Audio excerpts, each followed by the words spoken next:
Hi, it's Terrence here, and I'm going to quickly show you how to turn off your image stabilizer and your autofocus on your lens on your camera.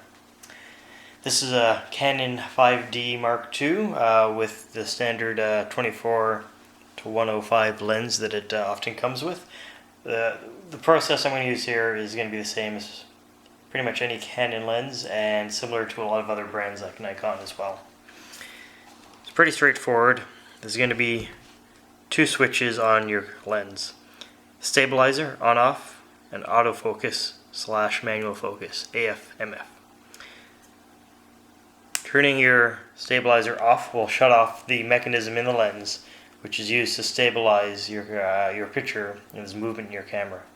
The reason you want to use this is when you're using a tripod, the lens tends to always try to correct even if there's no movement. If you have a tripod and it's not moving at all, it's going to try to correct for something that's not there and give you photos that are not as sharp as they should be. So always turn off your IS when you have a tripod in use. For a monopod, I'd still use it on because you're still going to have a little bit of movement. And if it's resting on a flat surface and you're not touching it, probably keep it on because it's going to have movement as well. Your autofocus to manual focus. Autofocus is when you press your shutter release halfway, it starts to focus for you, and you press the shutter release the rest of the way and it'll take the picture when it hits that focus point you want.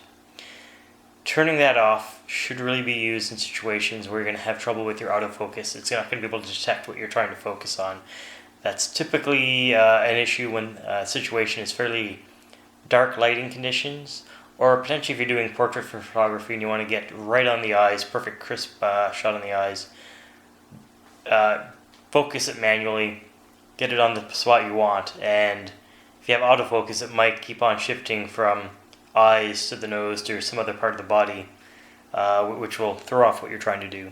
So definitely in dark and sometimes in portrait photography I would recommend turning off your autofocus and using a manual focus. Fairly simple. Hopefully this is helpful for you, and I'll talk to you next time.